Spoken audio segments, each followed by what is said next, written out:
privilege of meeting President Herzog earlier this year, I was sickened by the security required for the event. It was nothing short of dystopian. That is why, under my leadership, I will do everything I can to honour the connection between the Jewish community here and the people of Israel. Under my leadership, Israel will always have the right to exist.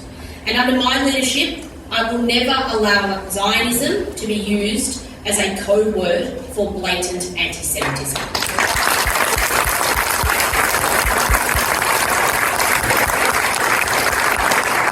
Because Zionism is not a slur, but a proud reflection of the Jewish people and their ancestral and spiritual connection to the land of Israel.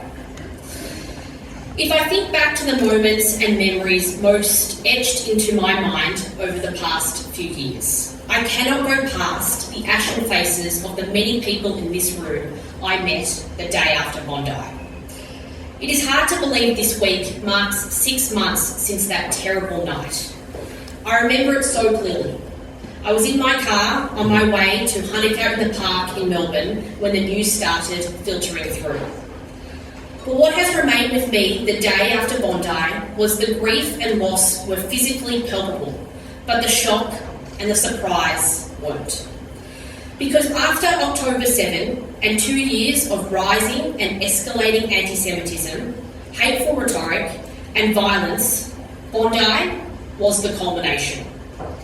One of the most poignant and sad reflections from a Jewish friend was that one of her first thoughts when she heard about Bondi, following the sheer horror, was that she felt vindicated.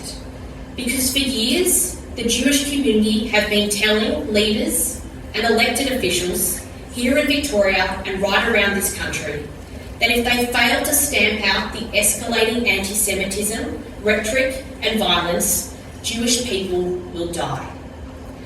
David Southwick, who has been fighting relentlessly for his community, has heard every single day that the Jewish community are sick and tired of their concerns being met with inaction, or feigned pleasantries and assurances that leaders will do everything they can, or, quote, saying there is no place for anti-Semitism in this country.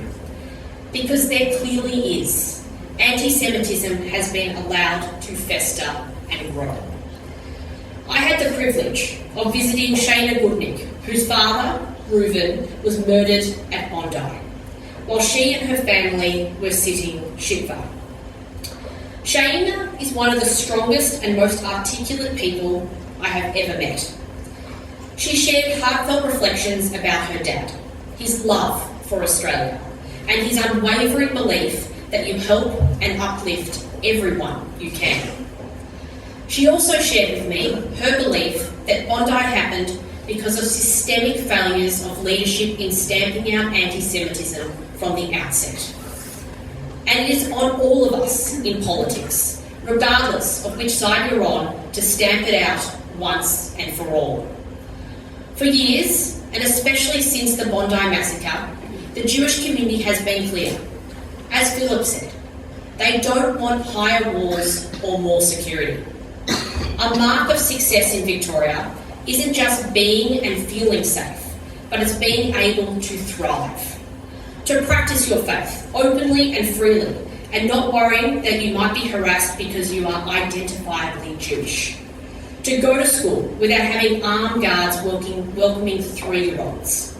To be able to go to synagogue without thinking twice whether it could be firebombed. To the members of our wonderful Jewish community, this is my commitment to you. I will work every single day to make sure that you are able to live, work, worship, and learn in peace and safety. I know that the most important work to meaningfully tackle anti-Semitism must be done every single day.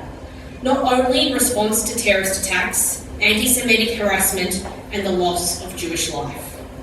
I will ensure that you can be proud and public about who you are and what you believe in.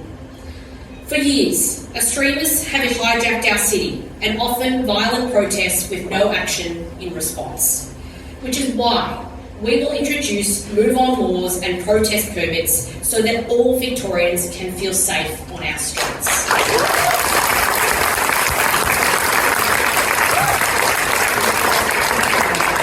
Because we must ensure that you will thrive and not just survive.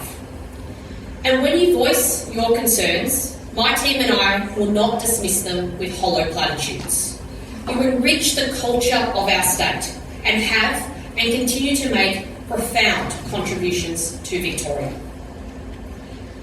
I know that you are tired of being on the front page every day, how tired you are of how normalised antisemitism has become, how tired you are of being forced, day in, day out, to defend your religion, your culture and your nation, of having the centuries-old and profound connection to your faith to the land of Israel dismissed and derided. You have all been saddled by a huge burden for almost 3 years, yet I am constantly in awe of the continued spirit of generosity and warmth of the Jewish community. I feel at home when I am with you all. If I have the great honour of being elected your Premier in November, I will do everything I can to honour the connection between the Jewish community here and the people of Israel, because you are one and the same. I will work to combat anti-Semitism and rebuild security and sense of belonging that Jewish Australians need and deserve, so that Zionism becomes not a slur, but a proud reflection of the Jewish people and their ancestral and spiritual connection to the land of Israel. Am Israel Chaim. Thank you.